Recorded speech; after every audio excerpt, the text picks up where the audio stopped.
Hello, student body of CSi, College of Staten Island. Forgive the pencil around my ear. As you can see, I'm always busy with academic issues.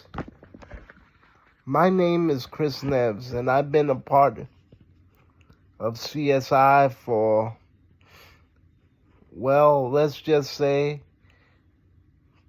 God knows how long, but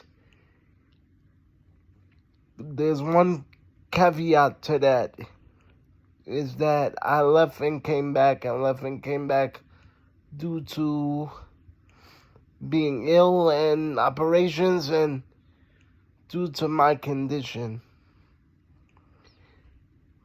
I started CSi around 2006-ish, 2007-ish. I was born with CP and I was put in special ed at a young age because back really, anytime, even now, people don't really understand what it is to have a student with a disability. You're labeled so many things.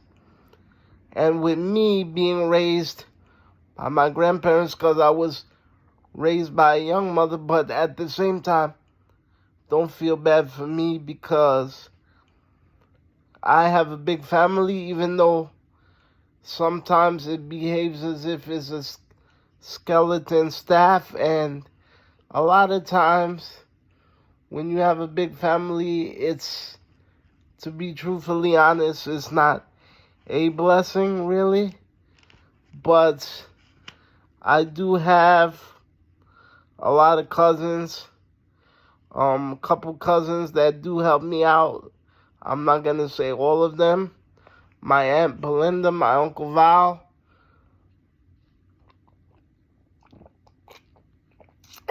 and my grandparents up until the day they died, which was of recent years. If you could see it in my eyes, I still feel the pain of them to this day because it's a great loss and they were a very big help to me. Sorry, I was just adjusting my camera. But CSi is more than just a place where you go, take classes, learn, and stuff. It's more than that. It's an institution. I remember my first go around with CSi, there was an elderly man, but he didn't look elderly. He looked like one of my action figures that I got.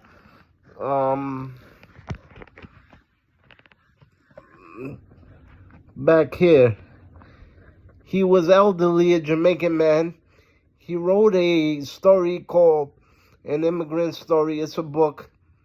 He's a writer, and his wife was one of the professors here. When I tell you, well, you guys wouldn't know this unless you study bodybuilding like I do. His traps was so damn big.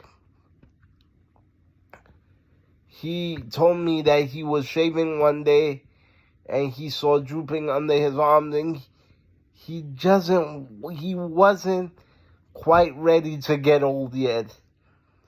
And I would see him working out every day, and it was cool, and he was a good friend. You know, CSI has a lot to do. They do stuff for the community. You can use the pool. They help out with Project Hospitality. There's a program with the accessibility, disability with Bethany. And it's a program for people that graduated and left CSI that do have a disability. She helps with job opportunities, and anything involving CSI that anybody that graduated already could be a part of. Is called Leads for she likes to say leads for life. And also a part of that, forgive me if I'm forgetting any names, Lizette Munoz is also a part of that. They also help people get jobs, job opportunities, so forth, etc. I am so grateful for people in the accessibility office. Stefan couldn't be the nicest guy in the world, I swear to you.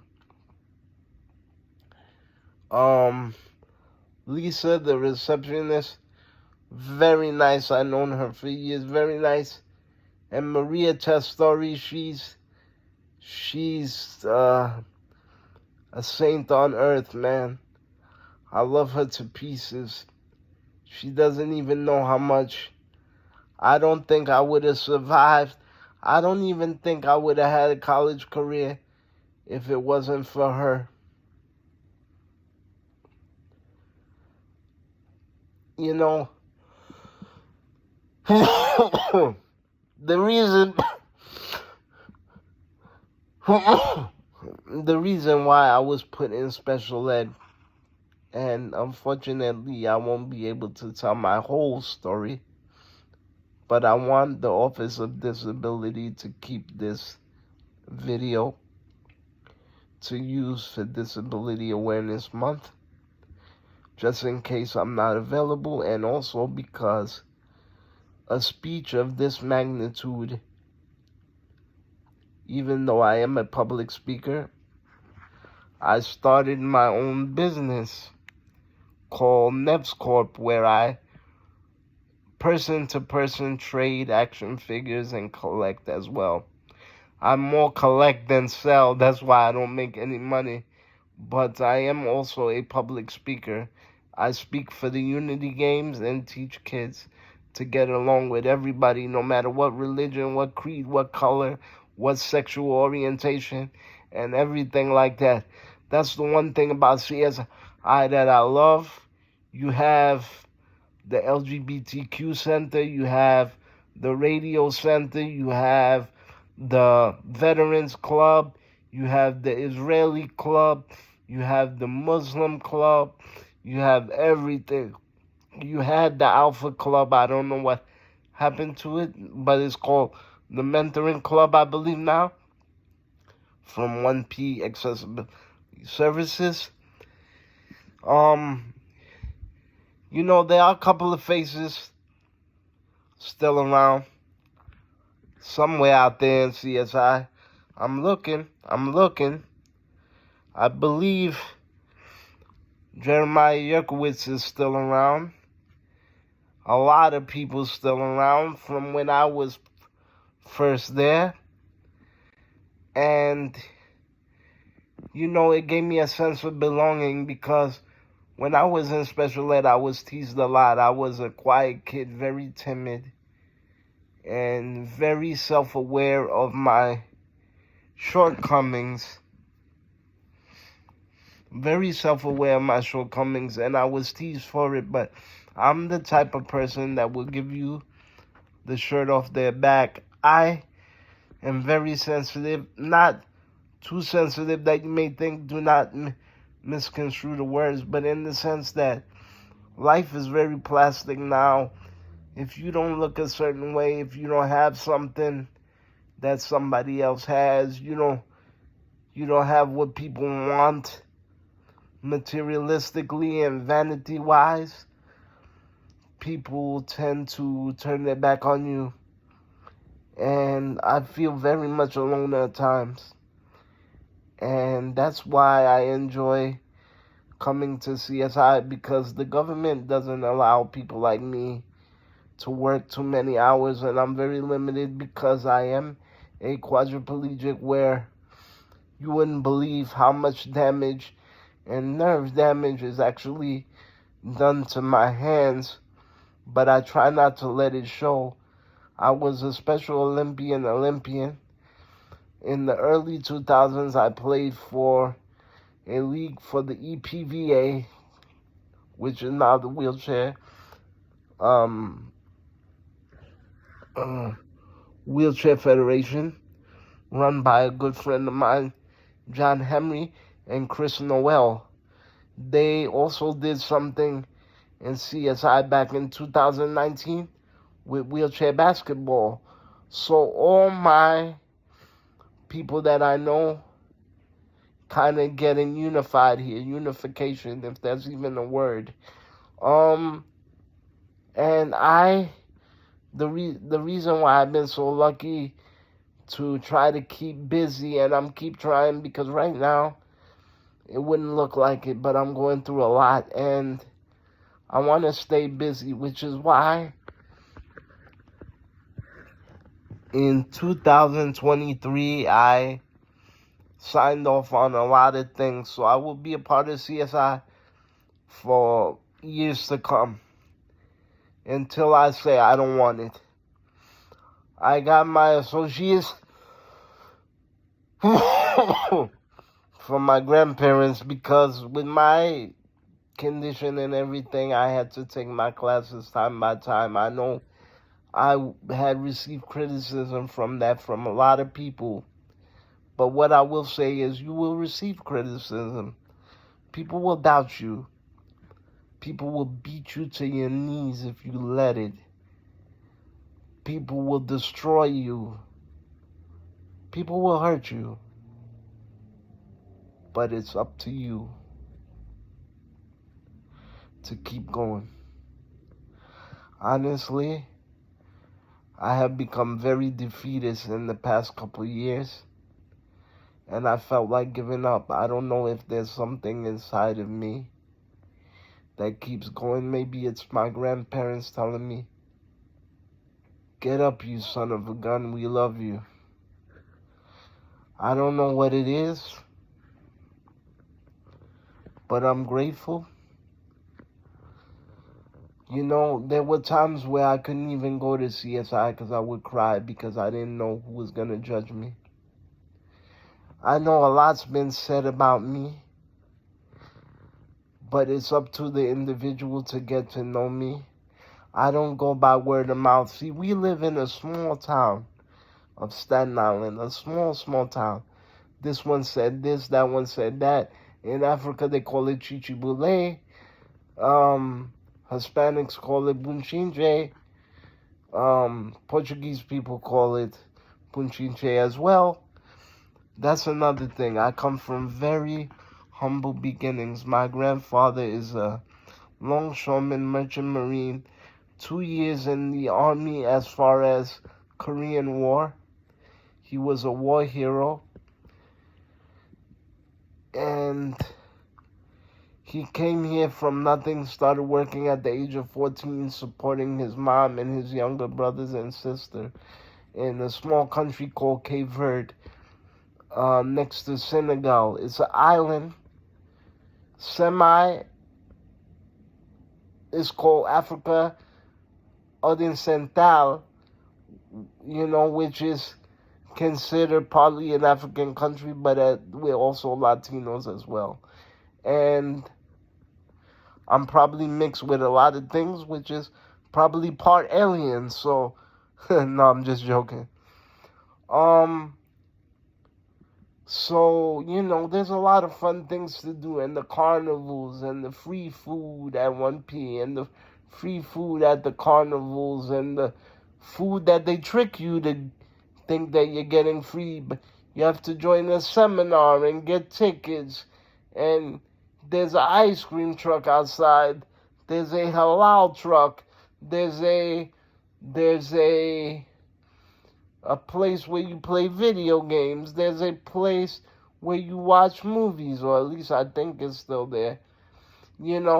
All this type of thing, and the food is awesome. Coming from public school, I thought all school food was nasty till I visited the college a few years before I joined. The food is awesome. It's like a food court at a mall. Even better. You want to order a pie and have it sent to you in another part of the college? You can do that. You want a panini? You want a wrap? You want something hot? You want Italian food? You can do that. You want to go to the gym and hang out and maybe you'll see the dolphin mascot? You can do that.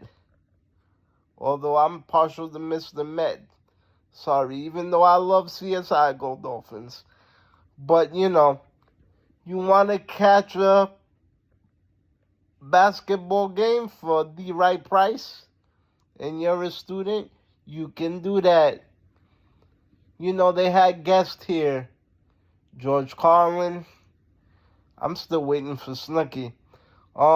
They had Ice-T, which was very interesting because somebody gave him flowers and he was like, what the? And,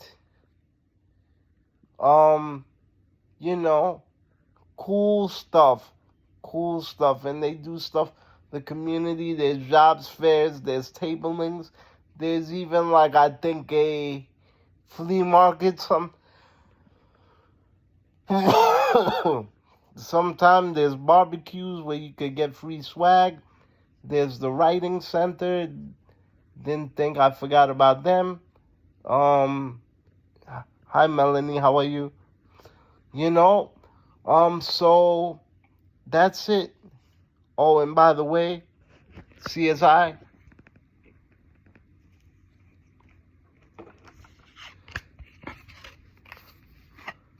This is my card. So as always, CSI, just like everything else in YouTube land, I am Chris Neves, the Dream. And now you know what the deal is. And guys, if you work hard enough,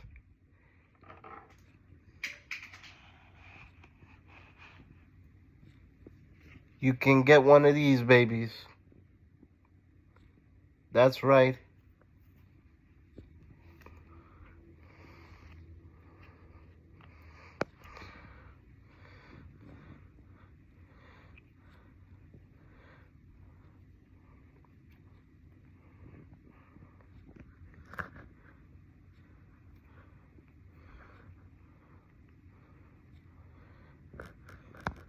Well, I think, what am I doing?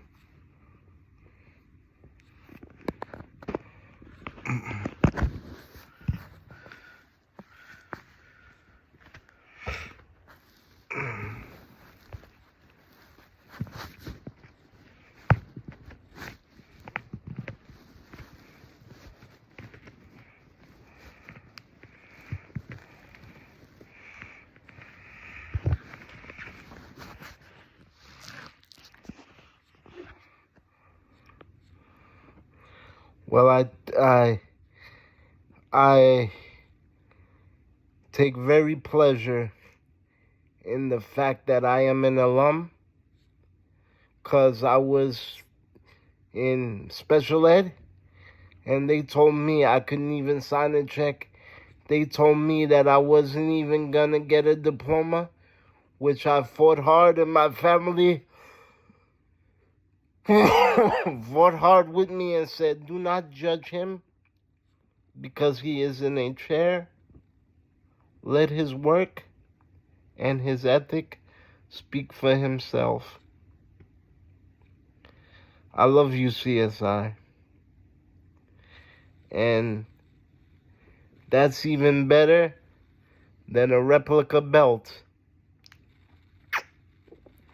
because you truly become the champ when you get one of these.